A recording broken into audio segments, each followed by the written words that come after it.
5ই আগস্টের পর অভিভাবকহীন ঢাকার গণপরিবহন, চাঁদাবাজি সহ অন্যান্য অব্যবস্থাপনায় নড়বড়ে সিটি সার্ভিস সহ নানা গণপরিবহন।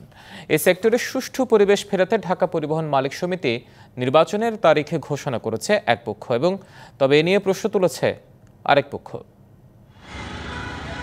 ছাত্র জনতার গণ অভ্যুত্থানে আওয়ামী লীগ সরকারের পর রাজধানীর গণপরিবহনে বেড়েছে বিশৃঙ্খলা। বাতিল করা হয় এ খাতে নিয়ন্ত্রণকারী ঢাকা সড়ক পরিবহন মালিক সমিতির নির্বাচনের ফল।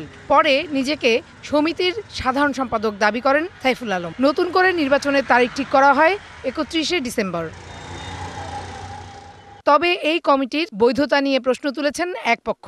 তাদের অভিযোগ, বৈধ পদধারী ব্যক্তি না হয়েও আইনি জটিলতা থাকার পরেও অফিস দখল করে নির্বাচনের ঘোষণা করা হয়েছে। এটা মেনে নেওয়া সম্ভব নয়। চাঁদার আখড়ার জায়গা হচ্ছে ঢাকা সড়ক পরিবহন সমিতি। সাইফুল আলম অফিস দখল করে একটা কমিটি নিজেরা ঘোষণা দিয়ে, এবং এটা জমাও দিল তারা শ্রম মন্ত্রণালয়।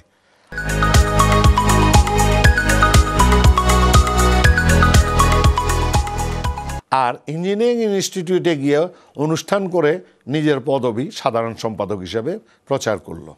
এই যে পদবি দিয়ে এইভাবে খেলাধুলা, এটা তো একটা সংগঠনে চলতে পারে না। আর সাইফুল আলম বলেছেন, রাজধানীর গণপরিবহনের শৃঙ্খলা ফিরিয়ে আনতেই নতুন করে এই নির্বাচন। নতুন কমিটিতে যারা আসবেন তাদের স্বাগত জানাবেন তারা, জবাব দেন অভিযোগেরও। 5ই আগস্টের পরে ধরেন যে সব বেহাল, শুধু শোনা যায় ছাত্রদের কথা আর সেনাপ্রধানের কথা। বলতেছে যে দেশকে সচল করুন। মালিকরা দলে দলে আমাকে যে আপনি এখানে এসে আমাদের সকলকে সব জায়গায় কথা বলেন, একটু শান্ত রাখেন। যেহেতু আমি আমি আগের থেকে নেতৃত্ব দিচ্ছি, আমাকে চিনে, আমাকে না শুধু আমার সাথে আরো যারা আছে অনেকেই বলছে আপনারা আগে আসেন। ঢাকার গণপরিবহন সেক্টরের আধুনিকায়নে যা যা প্রয়োজন সব ধরনের পরিকল্পনা আছে বলেও জানান তিনি। আমরা কি করি দেখেন, আপনার প্ল্যানিংটা অনুযায়ী কাজ করি না, আমি আমার মতোই কাজ করি না, আমি সেই ধাঁচেই চলি। আমাকে তো এইটুকু বিবেচনায় নেওয়ার অধিকার আমি অনুরোধ করতে। Farhana Juthi, DBC news, Dhaka.